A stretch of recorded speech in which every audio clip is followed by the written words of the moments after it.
And just because I don't have enough defenses front line, I am throwing down 2 bunkers. That's mostly because I had these 2 bunkers with 8 Marines up front, so I'm just it's kind of useless back here now, so I'm just going to move it up to my front line now.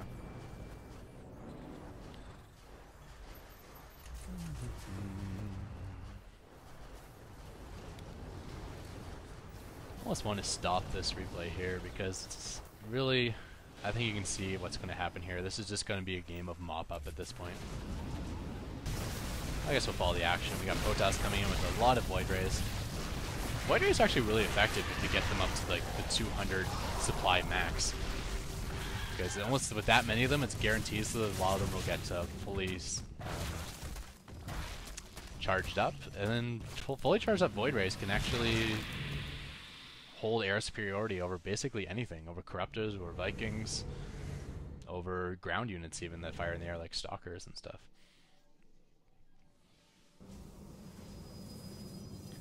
So we got some DTs, some Zealots, nice little mix here from purple.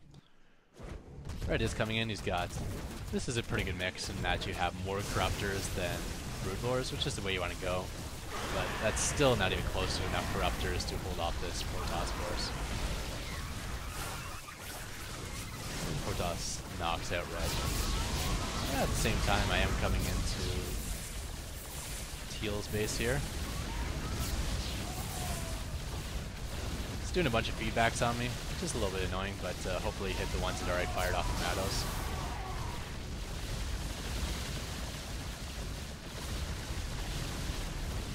But with that said, and we had 200 supply army, this is an easy mop-up.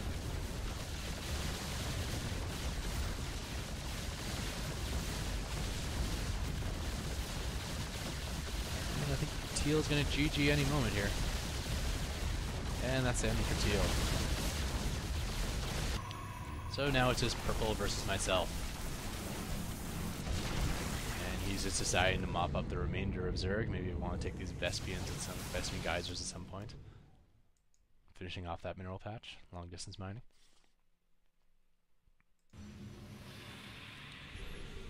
Teal is down to just the high yield and some Vespian gas extractors, or assimilators we'll call it.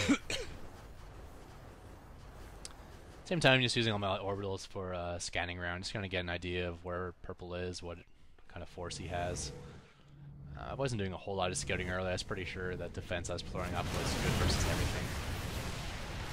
So purple tests my front line and probably has like a WTF moment, or maybe an OMG moment. Some sort of acronym that not so happy with what's going on here.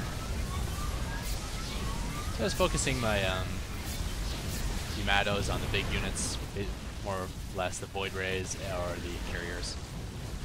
They're the ones that can actually handle this 300 damage attack. So it is, yeah. How much do Void Rays actually have? 250, yeah, more or less. Carriers can definitely take the full 300. Here we go, I'm moving out, just sending this battlecruiser back to get repaired. Solid 8 hit points. And notice I did have a bunch of SCVs patrolling my front line. I got like 19 of them just on repair patrol. Definitely that front line is in good shape. Protoss has 32 probes. Let's see how many of them can live if he runs 32 probes by all these BCs. And the answer is 0.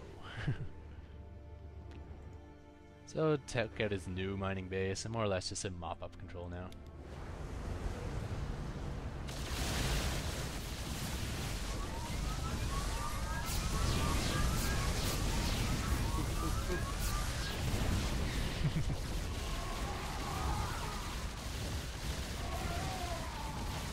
I think his Zealot's probably only helping him, just bringing up supply for him, because Zealots are more or less useless. I'm an all-air army. You can try to counterattack. I'm sure you could kill this with your Zealots. Definitely possible. At the same time, just taking my used up orbitals and throwing them in random places on the map just to mine up minerals. But as you can see, it's not really needed. I got a good 17k in the bank right now. I suppose I'll just kind of speed this up. 4x speed here. I have scanned. I know that he has not taken this expansion. So at this point, he's should be completely dry as he is, and all I have to do is kill off his army before he'll GG.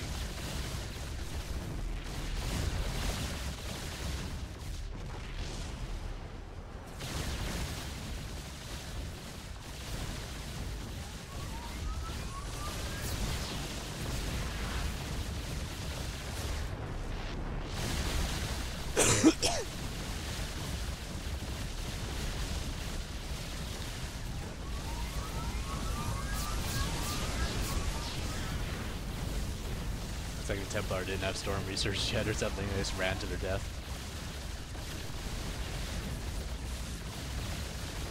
I think versus Battlecruisers it's better to use feedback than Storm anyways.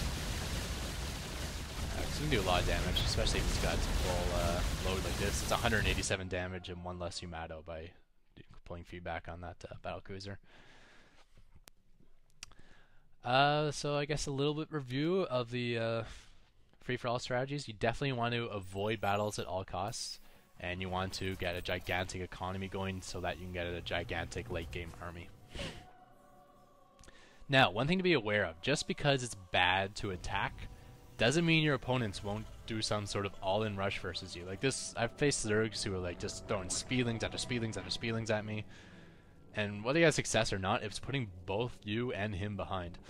So you can't just say, well, it's bad to rush, so I'm not going to get any defense. You still have to get the defense up. And this is kind of bad. I should have had both these bunkers filled and even got my tanks out a little bit sooner.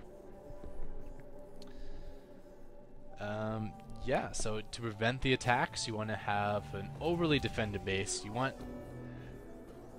someone who would test your base to like never ever want to come back again. You want just to think, that is an impossible target, I'll never attack this person ever again. And then for yourself, just build up a late game army and try to focus on the most powerful opponent you have. In this case, it looked like all my opponents did not have good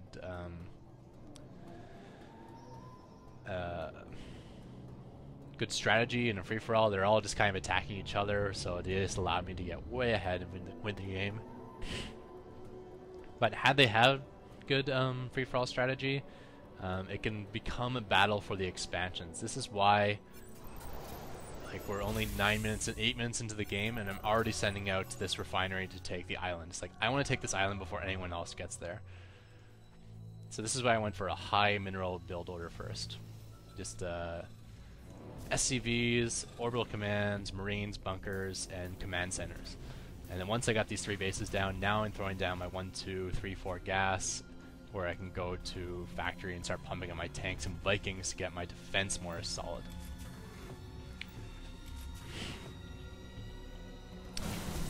And yeah, I think that's about all I have to talk about for free-for-alls.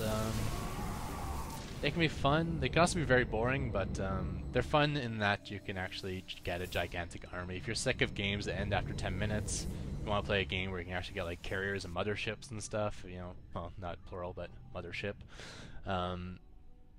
then yeah, free-for-alls are definitely a way to do that. It's a very, very defensive game. You want to concentrate on expanding, getting a big army, and defending.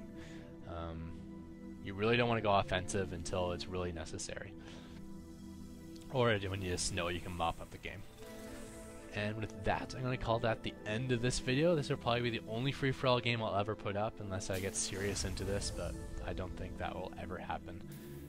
And it's really not about micro, macro, or anything like that. It's more about just understanding the difference between 1v1. Offense does not equal defense. Having a great offense can actually put you behind rather than ahead, even if you have complete success on the offense you're doing. And with that is the end of this video. Thank you for everyone, and I hope this one wasn't too boring, but don't worry, no more free-for-all matches in the future. This is a one-time deal. And goodbye.